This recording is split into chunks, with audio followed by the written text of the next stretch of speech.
Welcome back to Cover Up or Conspiracy. I'm your host, delving once more into the layers of truth obscured by power and influence. Today, we examine a web of connections that stretches from the glittering world of multi-level marketing empires to the quiet retreats for trauma survivors, and culminates in a private jet that vanished from radar on the very day conservative firebrand Charlie Kirk was assassinated. At the center, Derek Maxfield, a Utah businessman whose life intertwines commerce, charity, and now chilling speculation. Is this mere coincidence or the outline of something far more calculated? Join me as we unpack the threads. If you appreciate rigorous inquiry into the shadows, please like, subscribe, and hit that notification bell. Let's begin. Derek Maxfield is no ordinary entrepreneur. In 2012, alongside his wife, Shalane, he co-founded Younique, a cosmetics company that has amassed a global network of over 1 million sellers. Marketed as an empowering venture for women, particularly stay-at-home mothers, Younique operates on the classic multi-level marketing model. Consultants earn commissions not just from sales, but from recruiting others into the fold, creating a pyramid of incentives that has generated billions in revenue. Yet, beneath the empowerment narrative lies a more complex picture. Younique donates 10% of its profits to charitable causes, a portion of which flows directly to the Derek and Shalane Maxfield Family Foundation. Established in 2014, this entity focuses on healing for survivors of abuse. It funds retreats, educational resources, and prevention programs, noble pursuits on the surface. But as we shall explore, the intimacy of these survivor spaces raises profound questions about boundaries, control, and hidden agendas. Maxfield himself cuts a devout figure, a family man rooted in Utah's Latter-day Saints community with a background in business and philanthropy. He also leads Comigo, a digital marketing firm that optimizes online campaigns for brands worldwide. It is this blend of commerce and compassion that makes his story so intriguing, and, as recent events suggest, potentially perilous. Younique's model promises financial independence, but critics argue it preys on vulnerability. Former participants have described it as a cult-like environment, where high-pressure recruitment tactics and glossy social media pitches lure women into debt-laden inventories of unsold makeup. A 2019 Guardian article highlighted allegations of emotional manipulation, with consultants sharing personal trauma stories to bond teams, a tactic that blurs the line between support and sales. This brings us to Saprea, the rebranded arm of the Maxfield Foundation.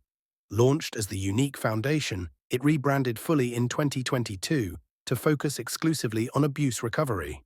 Saprea offers free 4-day retreats in remote Utah canyons or Georgia woodlands, serving over 14 million individuals through resources and groups in more than 11 countries. Funded primarily by Younique's donations, it claims to deliver evidence-based healing, psychoeducation on trauma, mindfulness sessions, and peer support.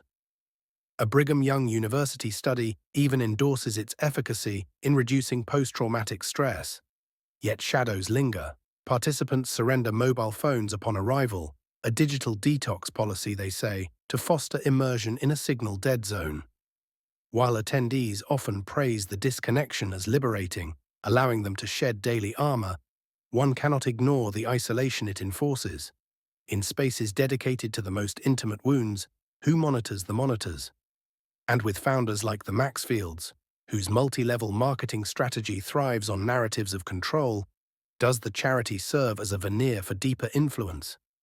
Saprea's board includes diverse figures, from Cornell law graduates to international advocates, but its LDS underpinnings and opaque funding invite scrutiny. Is this genuine philanthropy or a sophisticated public relations shield? To understand the plane's role, we must first revisit the tragedy that ignited this firestorm. On September 10, 2025, at Utah Valley University in Orem, Utah, Charlie Kirk, founder of Turning Point USA and a relentless voice against progressive ideologies, addressed a packed auditorium. At approximately 12:20 p.m. Mountain Time, gunfire erupted. Kirk, aged 31, was struck in the neck by an assassin's bullet. The assailant, identified as Tyler Robinson, a 28-year-old with ties to leftist activist circles, fled amid the chaos. The attack sent ripples through political spheres, with immediate speculation of orchestration by far-left groups. Kirk's critiques of globalism, identity politics, and elite networks had earned him powerful enemies. Eyewitnesses described a calculated strike. Robinson, allegedly signaled by an accomplice in the crowd, discharged a high-powered hunting rifle before vanishing into the throng. Within hours, social media sleuths pored over flight data, zeroing in on one anomaly: a private jet departing Provo Airport, a mere 15-minute drive from UVU, at 1:20 p.m., precisely 1 hour after the shots rang out. The aircraft in question, a sleek Cessna Citation, registered to an LLC sharing an address with the Derek and Charlie Maxfield Family Foundation in Lehi, Utah, was registered to Maxfield himself, according to records. Flight tracking software captured its takeoff from Provo en route to Page Municipal Airport in Arizona. A routine repositioning flight, per the logs, carrying only 2 pilots and no passengers. Yet 30 minutes into the journey, at around 1:50 p.m., the transponder signal ceased. The jet appeared to vanish from public radar, only re-emerging at 2:30 p.m. on its return leg, now boarded by Derek Maxfield, along with 7 unnamed passengers. Conspiracy theorists erupted. Had the jet ferried Robinson to safety across state lines? Why the abrupt radar blackout, illegal under FAA rules for instrument flight? Whispers linked it to armed queers of Utah, a fringe anarchist group with foreign ties, or even broader elite cover-ups. The Maxfield-Saprea connection added fuel. A charity for abuse survivors, tied to a multi-level marketing fortune, now shadowed by an assassination getaway. Derek Maxfield responded swiftly on September 11th, labeling the claims baseless and false. He detailed the flight: standard procedure for non-towered airports like Page, where pilots and air traffic control mutually terminate radar services 10 miles out. No transponder was disabled. Intermittent data stemmed from mountainous terrain and procedural norms. The FBI, under Director Kash Patel, corroborated this on September 21st. Interviews with the pilots and FAA consultation ruled out any involvement. Maxfield was cleared, but questions persist.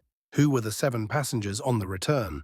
And in a state like Utah, a nexus of faith, finance, and fringe activism, can we truly dismiss the synchronicity? The jet's link to Saprea's foundation evokes a pattern: institutions of healing, potentially weaponized for evasion. Our investigation draws from meticulous analysis, including whispers from concerned citizens, credible news sources, publicly available information, and internet sleuths alike. However, as far as the hunch of ties to armed queers of Utah, no direct links emerge, but Utah's divided landscape, LDS philanthropy in Provo versus Salt Lake City's radical undercurrents, breeds fertile ground for unseen alliances. The no-phones policy at Saprea retreats, while framed as therapeutic, mirrors isolation tactics in high-control groups. Add the Maxfield's Israel visits, documented on social media, and patterns of international influence surface. Is Comigo a front for data harvesting? Does Saprea's survivor network inadvertently shield operatives? These are not accusations, but invitations to probe deeper. In the Kirk case, the jet's exoneration quells one fire, but embers of doubt remain. The Maxfield enigma challenges us to distinguish patterns from paranoia. Derek Maxfield's empire, from lipstick sales to survivor solace, intersects perilously with a national tragedy. Yet does evidence points to coincidence or conspiracy? Still, in an era of vanishing jets and veiled philanthropies, vigilance is our greatest defense.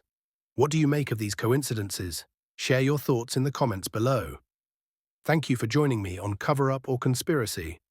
For more explorations into the unseen, subscribe and stay curious. Until next time, question the narrative.